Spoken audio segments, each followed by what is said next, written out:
This conference will now Let be me add some day recorded. passes. It just tells me I don't have any tickets to view.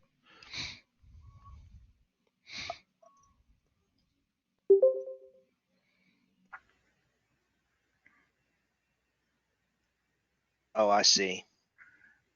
It's because I don't have you assigned to a group. I just gave you global access. Okay. I'll That's a fix it weird later. that's a weird complaint, but I'll take a look at it. Yeah, in the video it shows he moves it and then it walks back on its own, like there's a bow in the lead screw or something, or like it's in a bind and it's Which catching one? in one spot. The one that moves it vertically. Vertically or horizontally?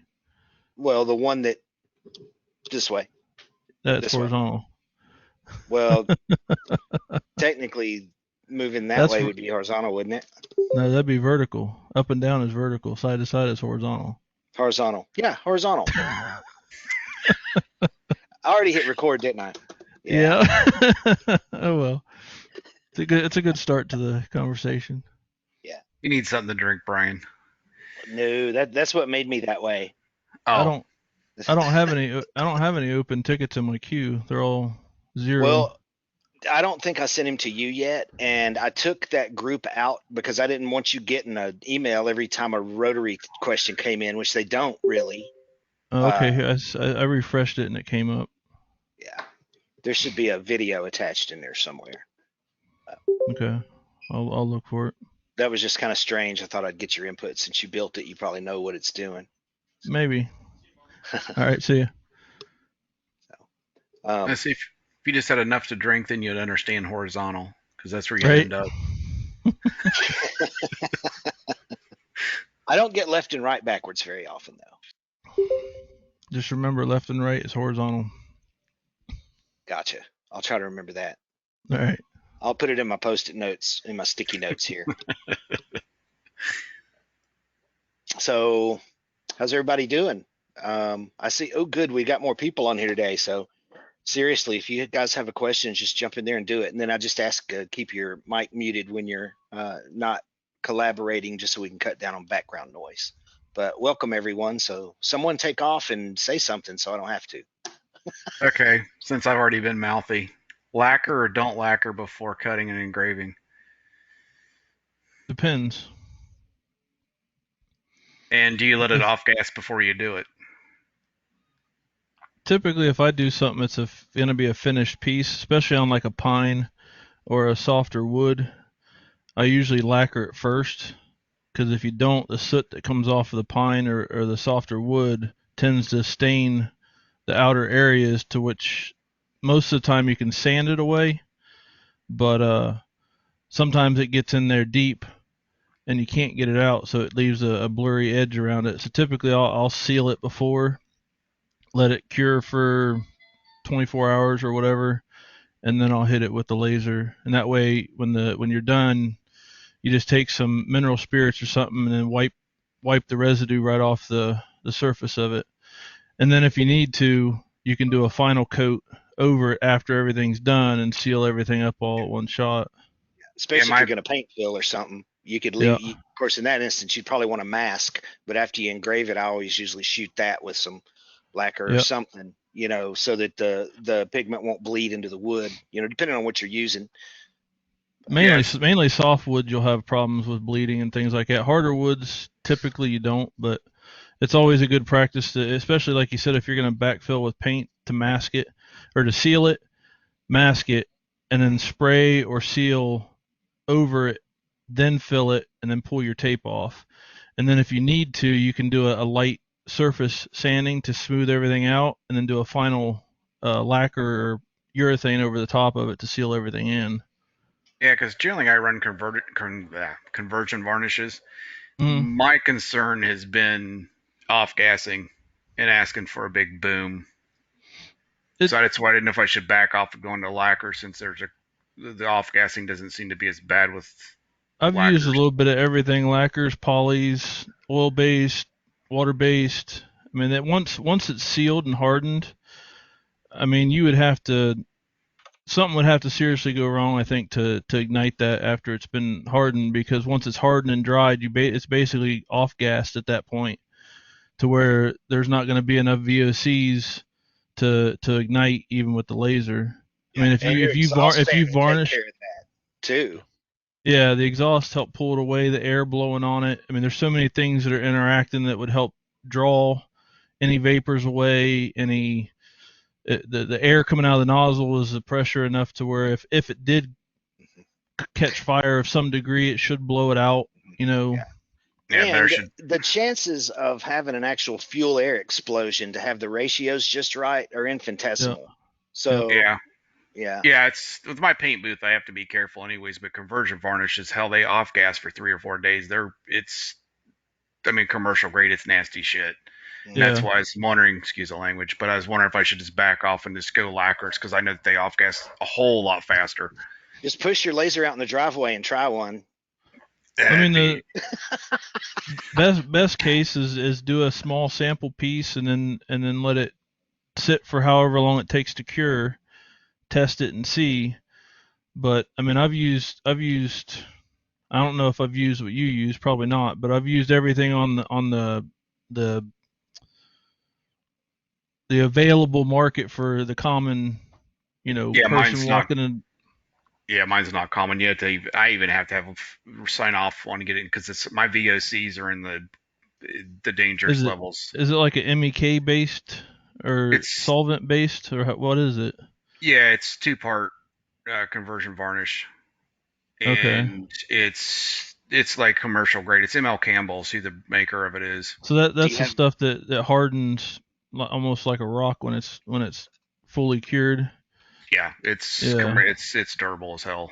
That's Yep. the reason why, because I just have it on hand constantly because that's what I spray with a lot. But I I mean, can back down to start spraying lacquers again.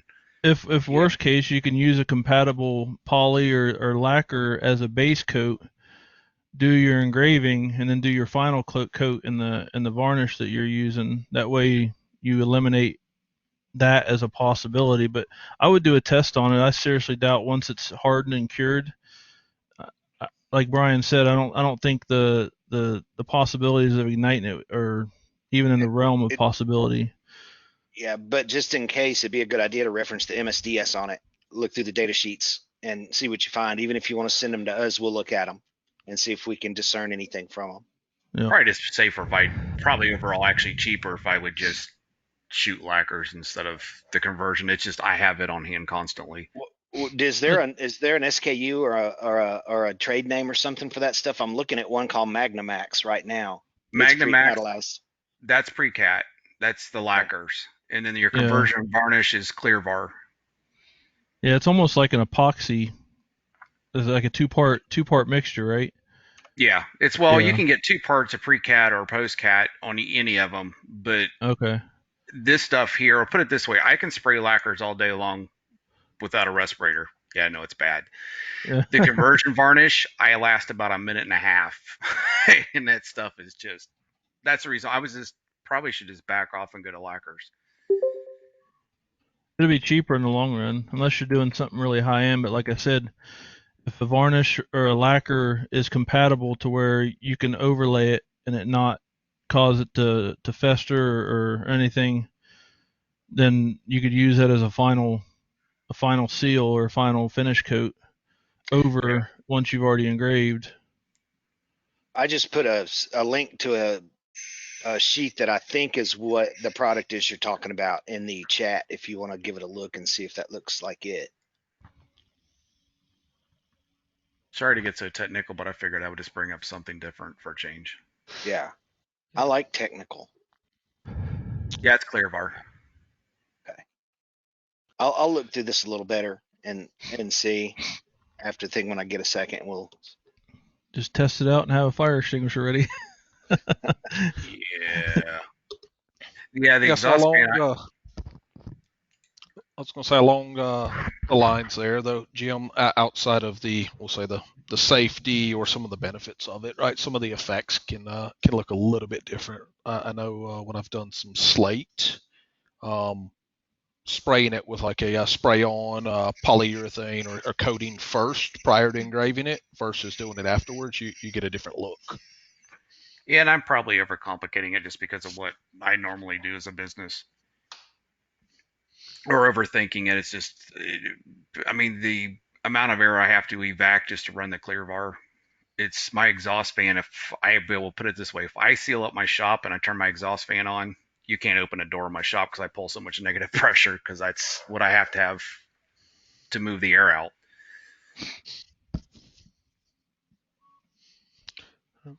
Yeah, the other thing is if you want to test it, make sure you've got a video camera on it. You might get a viral video out of it. Yeah. blow your laser up, but make the money back on the ads from selling the rights to the video and stuff.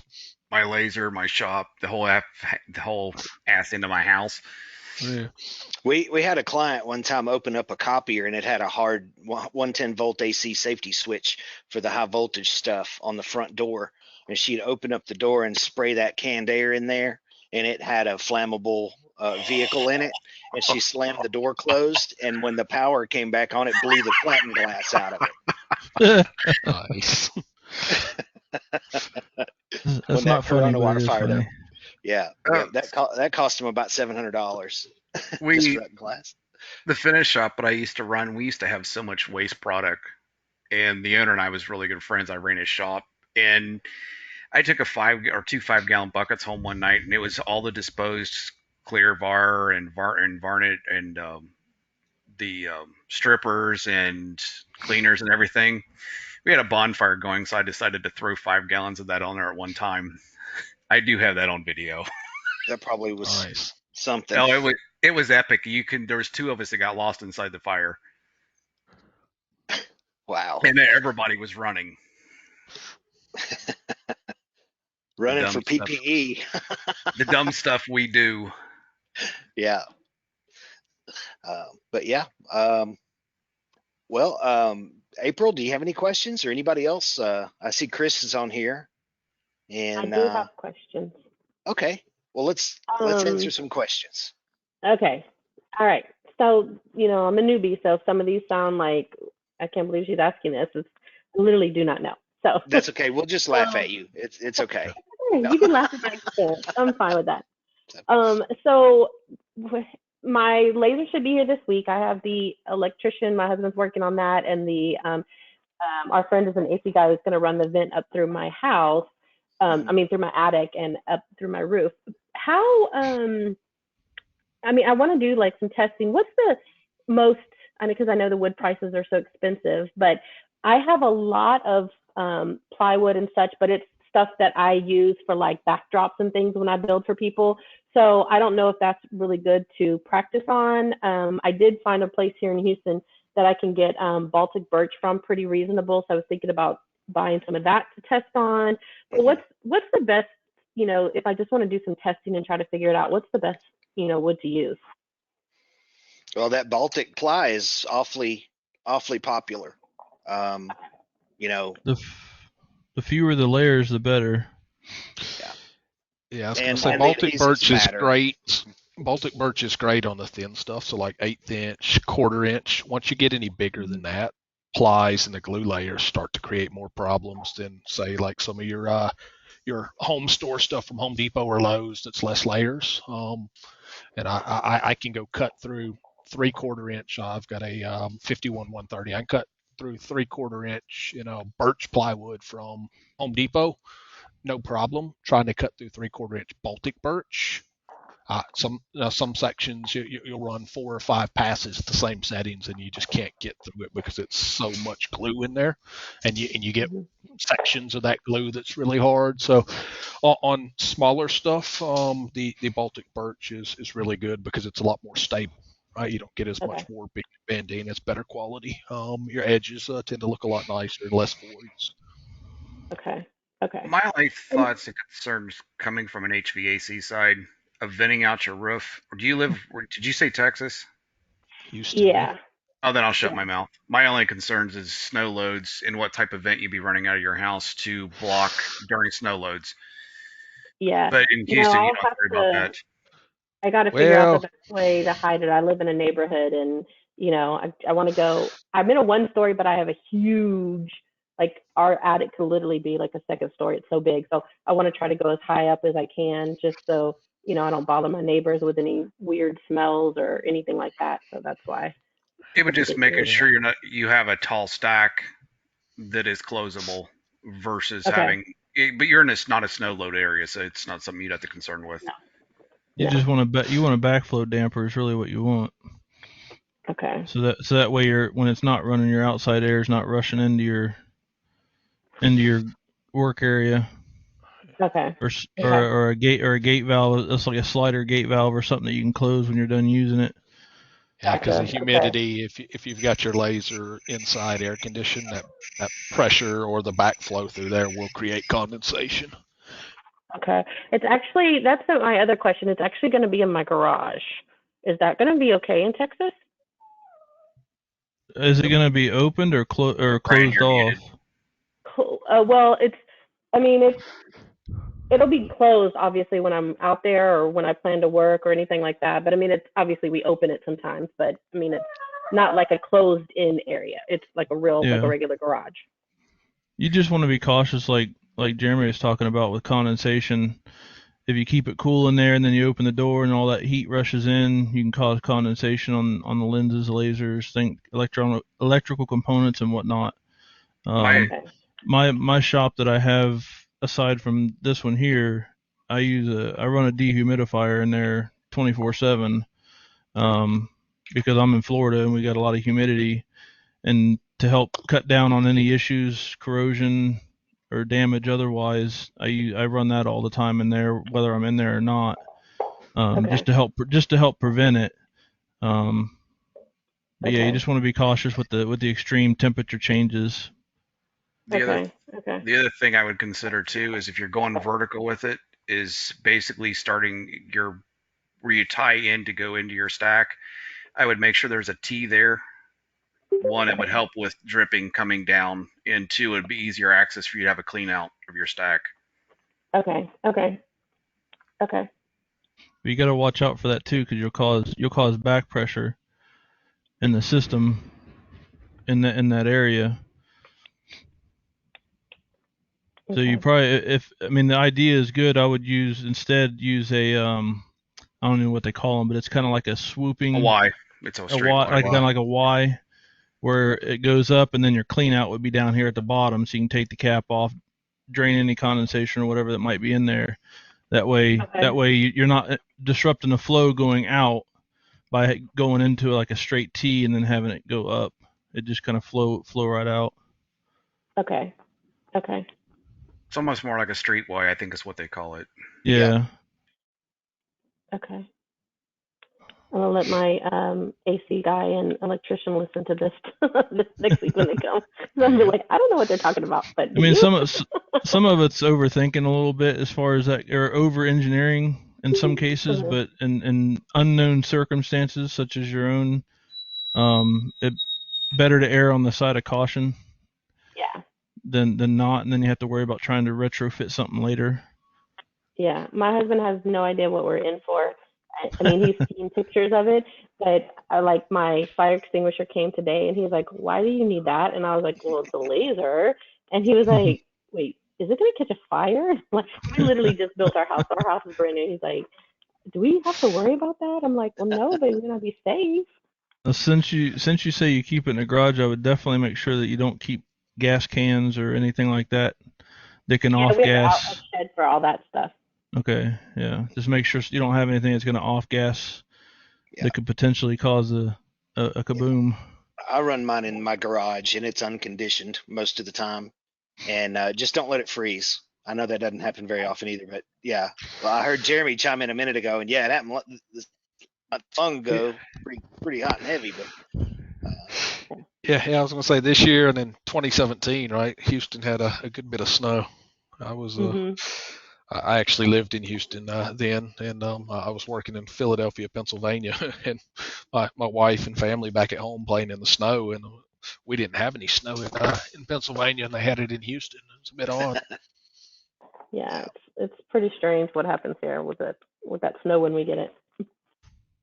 Yeah, but it should be fine. The laser likes to be comfortable like a human, about 70 degrees 70. Fahrenheit, ish. It can work in extreme. Sometimes it's 110 in here at 7 o'clock at night, and there's sweat dripping off my face, and the chiller will keep up. But Okay.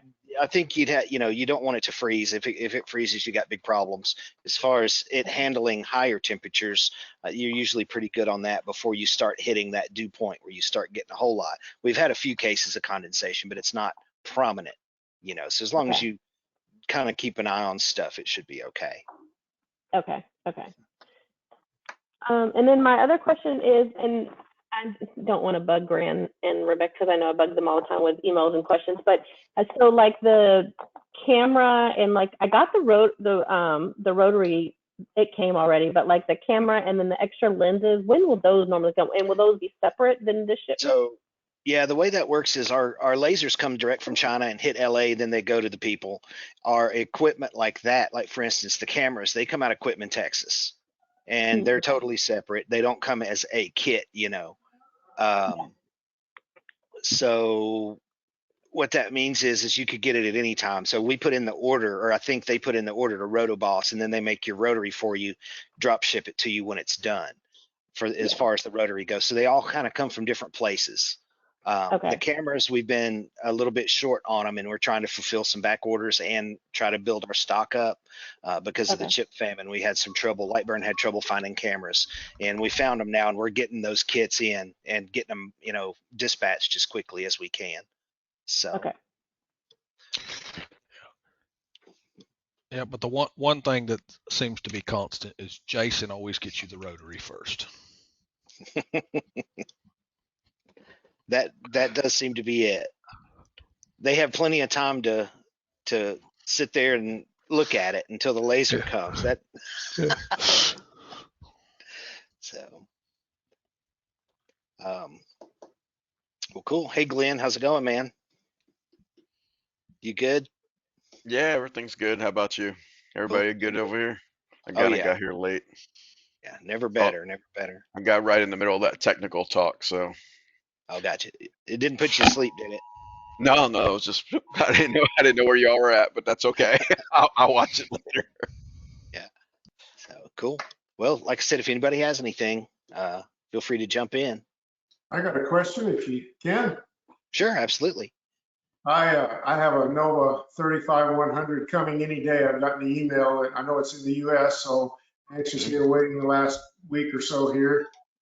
So anyway, I've been trying to get everything ready for it, and I have a question. I bought the Air Assist kit, and I have the external air compressor. I've still got to run my lines and some things like that, but I want to make sure I do this thing right so that I can quantify air for the different operations. And I know I've looked. I know you have the little digital pressure gauge or pressure indicator that you have seen on your videos there. And I was just looking at those. It looks like they can be configured to read in PSI as well as MPa. And I was going to ask you, where do you sense your pressure at? Are you sensing it right near the nozzle, or where? Obviously, it's going to be at the common, but after it comes out of the two needle valves, I'm assuming, so that whichever high or low you're using, it'll read the pressure. So that's my first question. Right, and yeah, that is the way I'm doing it. And let me pop this screen up for a minute. Maybe let's see if I think it's on the right one. So yeah, I think 2 is low and 3 is high. But I tap into it right here on number 4, which that's where the 2 needle valves go back into one line to go to the gantry. So I tie into it right here. Okay, very good. So just right there near the Y. Yeah, and there's a little bit of difference between a T and a Y. I don't know if I put that in here. It may be in the I don't know where I put it. There's a little bit of pressure difference, but depending on which one they used, which was kind of strange. But it shouldn't make a big difference. Once you have something standard and you're quantifying it, that's all that's going to matter. The other thing, I had it on the tip of my tongue. What was it? Well, I lost it now.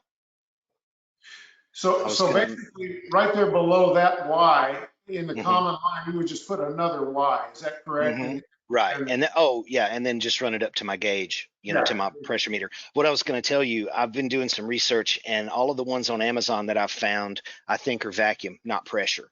And I sent some of them back, and I've resorted to going on eBay, and I found such a halfway decent deal on them, well, they're not $130. I bought 10 of them. So I'll have a few. You got some kits coming out? Well, no, but I'll have some extra meters if somebody wants one. So you got a little digital meter like you show on the video? I bought 10 of the SMC pressure versions. Okay. Yeah. And so those are available if we want to purchase one from you? Well, when I get them. Okay. I just pressed the order button the other day. I haven't gotten them yet. They're coming eBay, and they're coming from China, so it may be a couple of weeks or more. Okay, well, I may talk to you about that. I looked at the link you put out there, and I'm sure you can buy them direct from those folks, but maybe cheaper to go the other way. I found a better deal than those folks. So, where do you draw your power from for that? The LED light stick on that side, it's 24 volt. Okay. And there's already a terminal there, one of those two positions. See it right here in that corner. I don't know if I'm still presenting or not. No, you're not. How do I turn that back on? Here we go. There we go. See this right here? Yes. That's the 24 volt line for that LED light strip under there, and those are screw terminals. So I just tied right into there. Okay. Perfect. Great. That's very convenient. One more question unrelated to that. Someone mentioned fire extinguishers a while ago. This is probably in the information that I just haven't read through yet, but what type of fire extinguisher do you recommend? Like a CO2 or what's the? Yeah, CO2 or Halotron or something that's rated for electronics is best. I don't know if they still sell that stuff, but CO2. One thing you keep in mind there is, obviously you want to stay there watching your laser while it's cutting before it gets out of hand. If you ever see a little bit of flame, right? More air pressure is got rid of any issue I've seen with flame up, right? So if you're engraving or you're cutting and your air's dialed down a little bit, give it a bit more air and then a little spray bottle with water to start with before you go dumping a fire extinguisher in there as well. Mm-hmm. Appreciate it.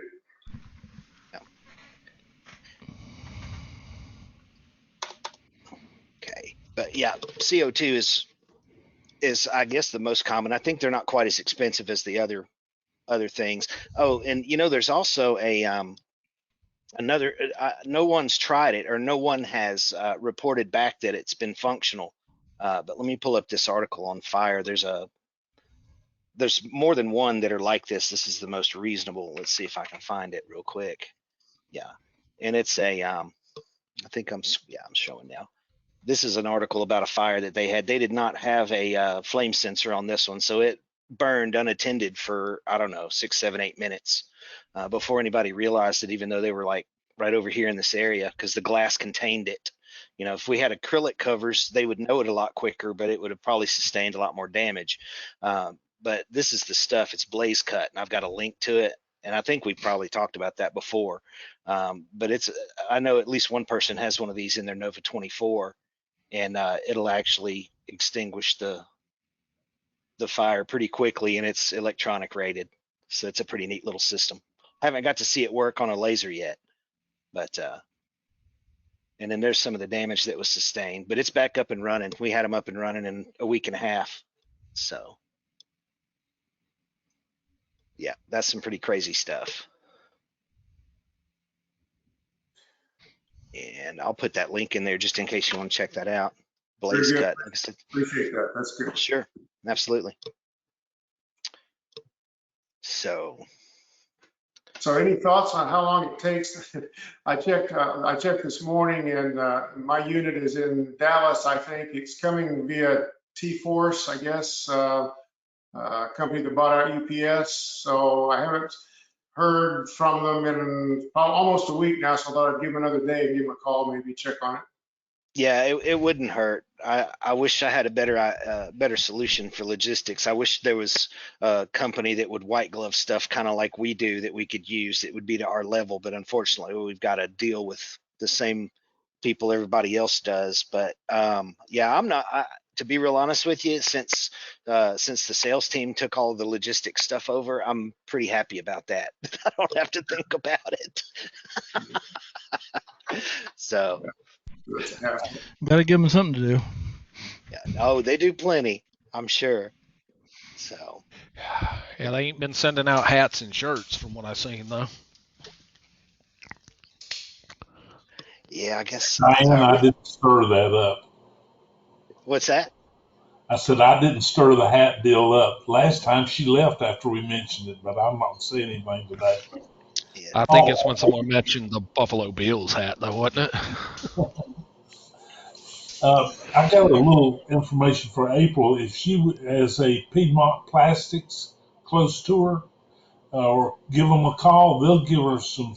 They'll sell you like $25, $50 worth of cutoffs, and a lot of it's they end up giving you a bunch, but you get a variety of stuff to start with, and it's good to practice on little pieces, whatever. That's a good idea. Yeah, the other thing too, April. What did you say the name was that? Piedmont Plastics? Piedmont. Yes, Piedmont Plastics. Yeah, and Houston Acrylics has a lot of smaller stuff too. They sell a lot to like the Glowforge size, Houston Acrylics, and then you can probably check with Houston Hardwoods or Clark's as well in Houston. Clark's is a great place to get wood. I get all of my wood from. Yeah, Houston Hardwoods is who I was talking to about the plywood, and then someone else told me about Clark. So I haven't checked them out yet, but those are on my list. Yeah, the other thing too is if you're looking for just stuff to practice on, if you've got any local sawmills around or anyone when if they're going in sawing up lumber, some of the the offcuts or stuff they normally burn too. You get some decent sized boards. I got a local guy that I picked some pieces up from that you can play around with. Actually, get a good usable lumber, but it's just on the edges where they're not sawing it into boards. And can you cut pine with your laser or engrave on pine at least? Because I make a lot of stove covers and stuff, and I thought about being able to engrave those too, because I think the size that I fit would, or a part of it, I could before I assemble it, I could engrave on it. But can you? There's nothing wrong with engraving on pine or anything. Or when you say stove covers, you talking like noodle boards? I think is the other thing that confuses everyone when you say it, right? Okay. Yes. Yeah. And it'll work great for that. The better the quality, or the better the quality of the pine, the better it'll engrave. If you get some stuff that has a lot of wide bands in it and stuff, or a lot of alternating dark grain, light grain, dark grain, light grain, you'll get some waviness in it because of the way it engraves differently. But you get like some premium wood or something like that, it engraves really well. Okay. Yeah, I get 1 inch by 12 inch of the premium grade at Home Depot, and I make a lot of signs with that, and it'll cut through it. It takes me two passes, but my 4-inch lens should be in any time, so I'll try it with less than 2 passes. But that 12-inch premium grade 1-inch pine from Home Depot is what I've been using for little signs and engraving and cutting it. Okay. Yeah, I ordered a 4-inch and a high definition lens. So those will be, I guess, eventually coming to me too. So, but that was the reason why I ordered the 4 inches, because I saw that it could cut thicker. I saw the look on Cheyenne's face. She said, "Nope, you didn't order one. I forgot to put that in." Ordered one? Don't tell them that. You'll get an email. She turned her camera off. Let's see my facial expression. She left. She didn't turn her camera off. She just up and left. Wow. Maybe she did forget your order, April. Sorry about that. Hey, Brian, I didn't get a chance to get on last week. Yeah. But I saw that video of the Air Assist for engraving. Mm-hmm. So I went ahead and ordered one. It's supposed to be in tomorrow. You want to talk about a little bit about that?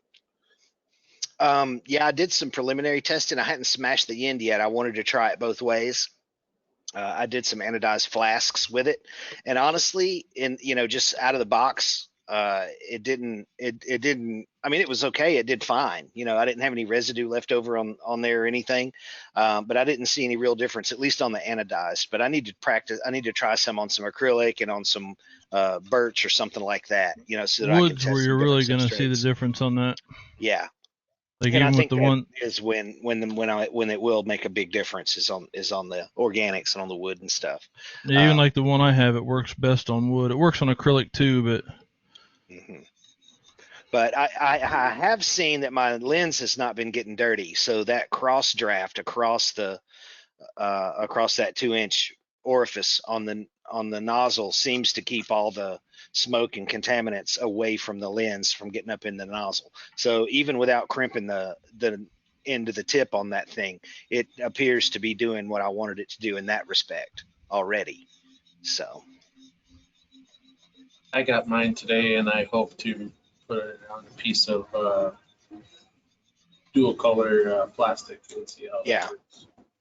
Yeah, if you get that dialed in right, that should really help on that, alleviate getting those colors where they bleed and stick in the where it's supposed to be white and all that stuff. So I'd like to know how that works on that. So you could hit me back up, after you run it and let me know, because I'd be interested to see, especially with your situation on that stuff that you're running. Yeah, hopefully I don't get pink letters. I'd rather have white instead of pink. Right. So, and you mentioned doing flask. I ended up ordering a whole bunch of flasks from JDS, but I haven't run one yet because of the curvature on the front of it. Mm-hmm. And I wanted to check and try to do a little bit of research on how they engrave, especially the leatherette, having that curve. How do you focus it and keep the focus rate so that it works? I find a happy medium, and I use my 2-inch lens when I do it. Other people may differ, and like I don't use any of the JDS stuff, any of that faux leather. Mine are either anodized or just stainless, and I use a marking compound. So I don't, throwing that faux leather in is a whole nother thing, because you really got to dial that stuff in. Yeah, the leatherette's got a very, very fine sweet spot on a lot of it. Yeah. I'm having issues with some of it. Now everybody's using those cheetah jigs with the JDS leatherette flasks and having a wonderful time at it. So I know it can be done. I haven't personally done it. Yeah, I was wondering. I haven't been able to pull my leatherette off of it yet. Haven't been able to what? Haven't been able to pull that cover off of the flask, because I saw those cheetah jigs and I liked the idea of that. So I tried to pull the cover off, and it seems like it's at least the ones I got were glued on. I haven't tried that's just like the solid black ones that are just coated. But I wasn't sure about how the focus would be on that. But I did try to pull that leatherette off of the that one, the one set of flasks that I got, and they seem to be glued on. So I'm not sure about that one. Gotcha. But yeah, I just sit mine in there and pull about 4 millimeters from the highest point, and then when you flip it over, if you want to do the other side, your focus is about right. And I get 2 pieces of 3/16, just strips of scrap, and just lay on each side, to stabilize each side so it won't rock. And I just blow right through them with my 2-inch. And again, you may have not the same result if you're going to use the faux leather, because like he said, there is a finite, there's a small area of tolerance there to be able to dial that stuff in. There may be enough difference across that focal point, from the low side to the high side to actually make a difference. I don't know. That'd be something you just have to try. Yeah, and that's why the leather. Good. So that's why in some of the videos on the curve stuff, the the people that do a lot of it, and even on JDS, right? They recommend the 4-inch just because you have that longer focal length. So your sweet spot on the focal length is you have a little bit more margin for error or curvature. And I think that's the same on the American Photonics, right? They have the longer focal length on how they glue their lenses in. So you have a little bit more gap there, or adjustment range. Mm-hmm. Yeah, the 4-inch would definitely be something I'd think about on those flasks on something curved. As long as the graphic wasn't super high detail. I mean, if you're doing logos and names and stuff like that, if you're trying to do an image, I don't know how well that would do with that 4-inch, unless you set it up that way with a lower resolution. But you are limited on your spot size on the 4-inch because it makes a twice as big of a spot as the 2-inch does. So, but on a lot of things, it doesn't even matter. You pull in your line interval a little bit and tighten it up, and it's usually fine.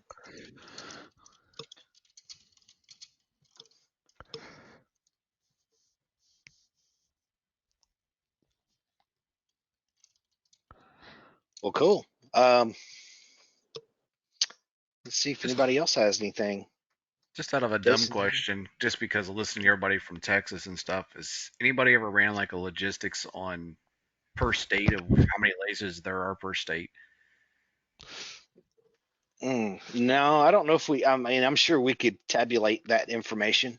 I thought that would kind of be neat too, to look at the, how they're populated across North America. Because we even got a few in Canada now, I think. I don't know how is that working? Are we actively targeting Canada, Cheyenne?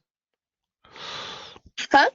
Are we still doing Canada if they call? Yes. If it's not in, what area are we not allowed? Do you remember? British Columbia, I think. Yeah. Okay.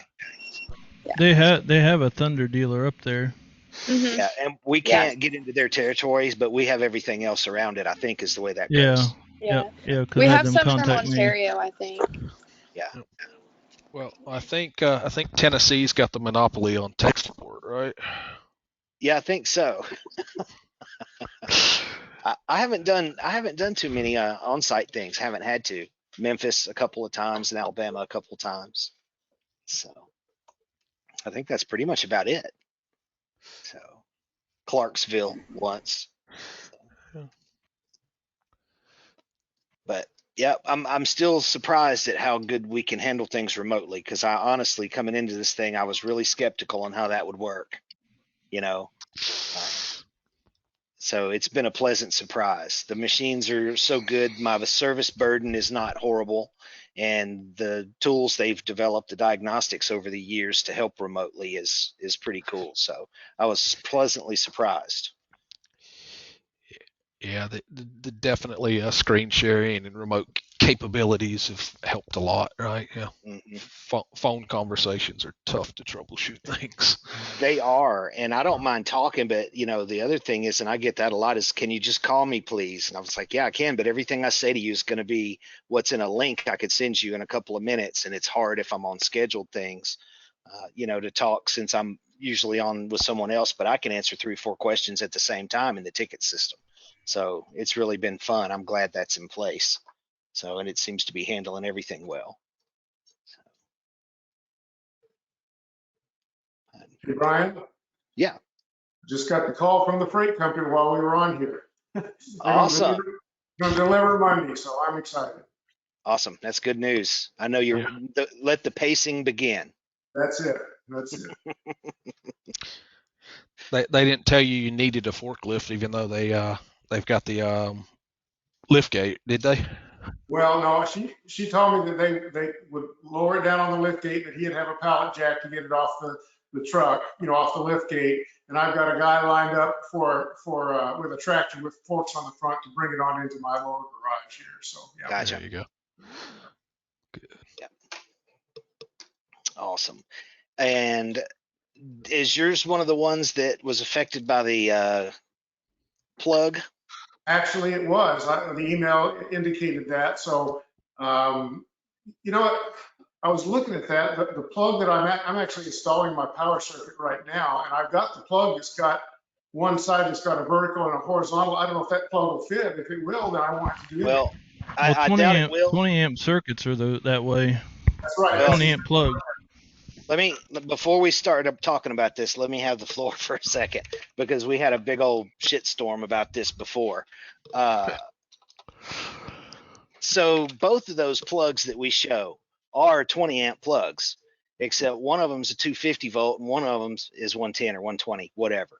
So what happened was we started keying the Nova 35, 51, and 63s with a 20 amp 110 volt, which is a NEMA 5-15P plug.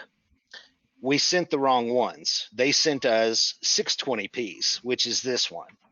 They both have a sideways lug and they both have an up and down lug. Both of them do. The only difference is they're mirrored on one of them and left not the and other. right. Yeah. So they look very, very similar, and they're very difficult sometimes to be able to ascertain which one is which. But the 520P is the 110 volt 20 amp outlet or plug, which is what we prescribe. What we've been sending out by accident is the 620 plug, and they, like I said, they look almost the same, but this is a 220 volt. We had someone actually get an outlet to match this, and since it was a 220 outlet, they wired it up 220 and blew up the laser. And that was kind of our fault because we sent the bad plug out anyway. I wish they'd have called and checked before they started going haywire, but that's fine. We're replacing all that stuff. So that's the problem. Prior to this, pretty much all of them had 15 amp plugs, which is a NEMA 5/15P, even the 130 watt machines, some of them. So this is a new change. We're keying them differently. And the first time out, we had this problem. So to answer your question, you likely got this one. Let me here, that video shows it better. You likely got this one, which is the 620. If it does not plug into your standard 110 volt 20 amp outlet, then it is incorrect. If it does plug in, then it's okay. Okay. And I have a feeling that it won't be. So in that instance, our temporary fix is this universal adapter here that's aerodynamic and streamlined to pass the electricity better. And then we're going to send out the proper stuff to do the permanent solution. Okay, so that plug is that something I can just order on Amazon then? You can. I have a link right here. Okay. And depending on, now look, you can look at others. There'll be some similar ones. See, you might find one that's prime that may be closer. But basically, you need to convert a NEMA 6-20R to a NEMA 5-15R is what that, or P is what that does actually.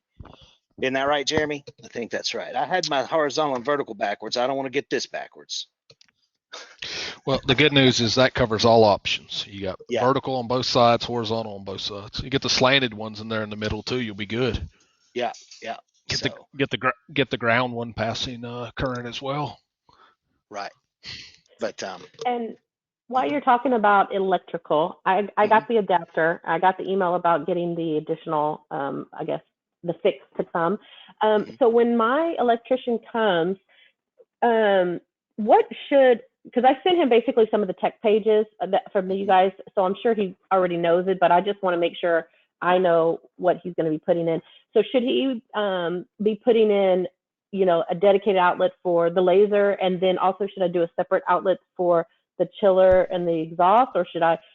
The chiller and the exhaust are powered through the laser, so technically that's going to be on one circuit. If you want to run an additional so that you don't tax that circuit, so that you're not pushing the threshold in case you want to add a microwave or a mini fridge or a table saw or a computer or something like that, I would run an additional 20 amp if you want to put the money and time into doing that. It may not be a terrible idea. Yeah, if the electrician's already, if he's already running the wire, tying in and stuff, it'd be a lot easier to do it now than later, right? Yeah, it would. So I need two 20 amp plugs, two separate ones. Dedicated. If you, ones. never mind. So you don't need, you can plug the chiller into a separate outlet if you want to. And I assume that the control cable will turn the unit on and off as needed by the laser. Is that correct? Right. So the way our system works, the laser power switch, which is underneath the main power switch, actuates a heavy duty contactor. And that contactor energizes the chiller and the laser power supply only. And the purpose of that is so when you're doing your normal everyday stuff, you're not actually running the laser. You can turn the laser power switch off, and it's a safety thing so that the laser power supply can't be energized. And it turns the chiller off so it doesn't just sit there and run and make noise. And then you just click it on when you go. But all of that stuff is controlled by the laser itself. Okay, so it is best then, you need to plug the chiller into the laser, into the plug on the back of the laser. That is the standard setup, yes. Now, you can isolate the chiller on a different circuit if you discover that it's, injecting noise into your lines or something like that. If you suspect noise or if there's a current issue, if you do need to balance your load better. But typically, that's not necessary. And then, since we're talking about this, so far as the air assist, I know you plug your air pump into the back as well, correct? The stock air pump. Right. Yes. Now, since I'm using an external air supply, what I've done is bought 110 volt solenoid that I'm going to put in the air line so that I can turn the air on and off. Can I plug the power for that into the laser? You don't need to do that. There's 2 solenoids already in the laser that control, and they're normally off. So the dual air system will still work the same way. Okay, but you don't need like for example, when what I did is I bought a solenoid that would isolate and vent on the downstream side. When you remove power from it, that way I take pressure off the line. I didn't know if that was normal or not. Oh, okay. Yeah, you can. That's basically an auto bleed, but those regulators are typically either have a semi-auto or a fully auto drain. So when the pressure drops below the point to where it can hold the plunger down, it's going to release all the system air and drain your condensate automatically anyway. Okay, very good. Yeah, on the single stage air machines, we used to have to add a solenoid if they wanted to use something like that, to be able to cut it on and off. But on the dual stage, there are already 2 solenoids in place, 1 on each stage. So.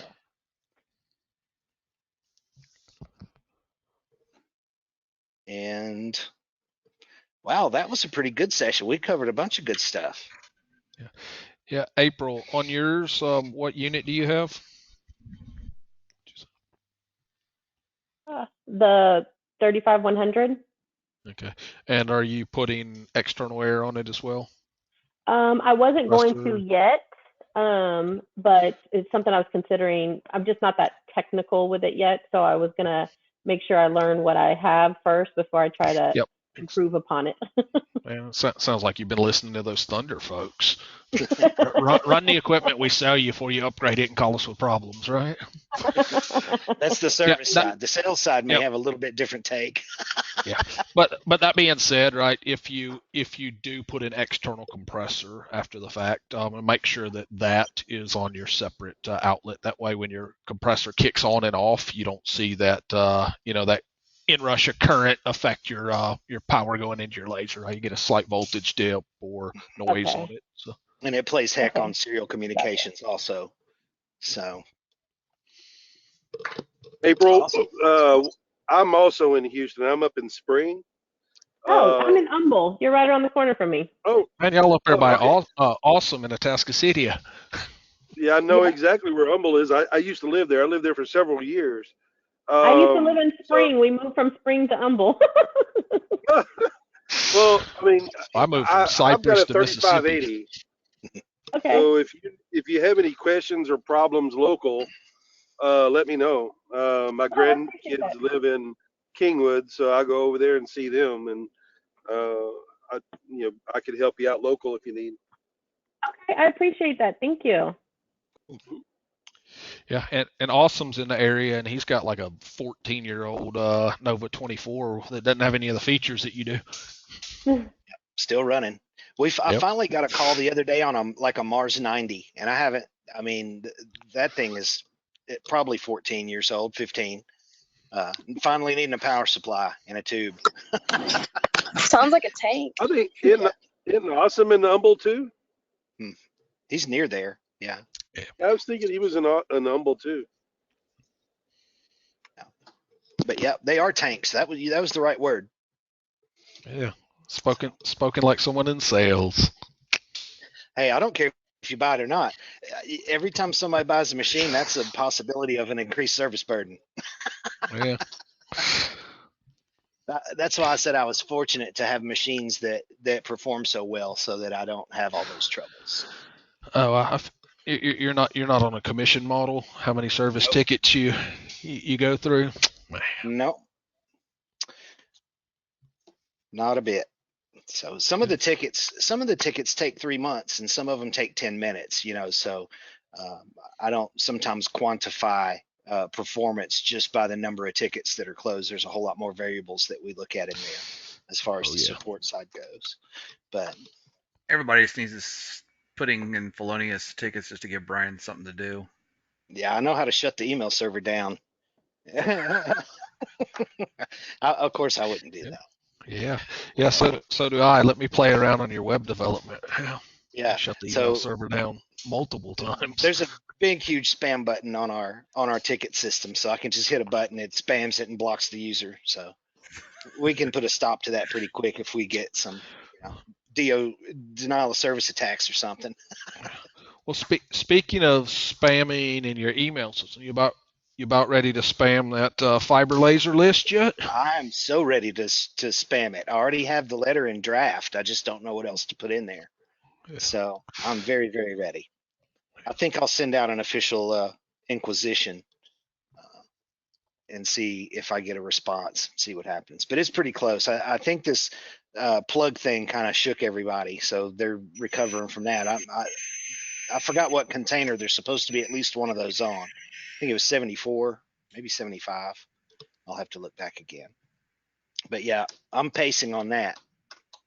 So, and I found the bottom piece, the bed out of a couple of old K40s, and it's that real shiny, pretty aluminum. And I wondered why I never threw them away. I'm gonna chop that stuff up, and that's gonna be what I start testing on that fiber laser.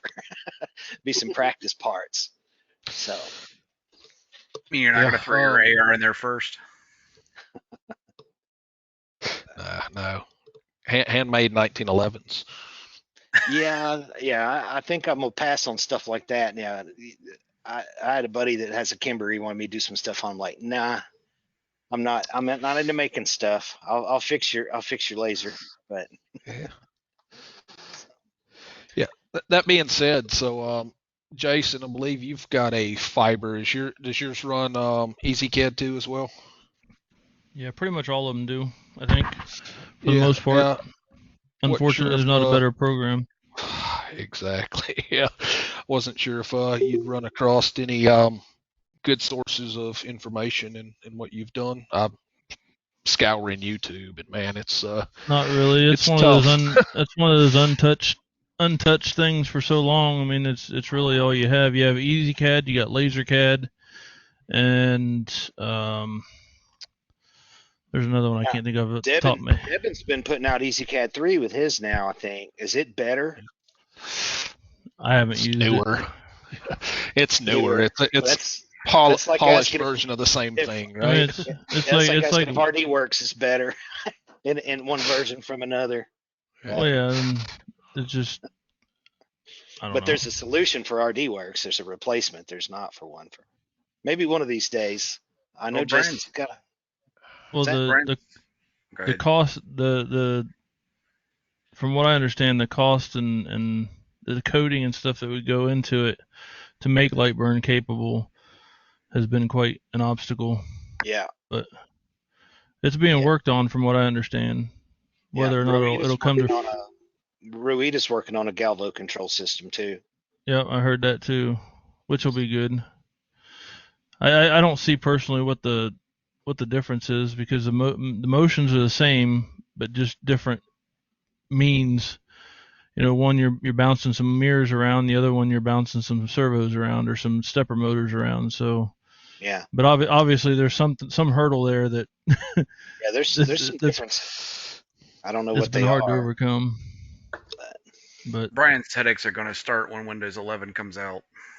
I don't know. I tell See what everybody kind of a mess that's going to create.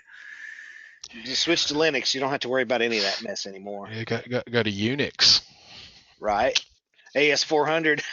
Yeah. Is your laser AS400 compatible? Yeah, sure. It's got an Ethernet port. I don't think the drivers would be compatible. So, all right. Well, I'm going to stop this thing. Let me turn off the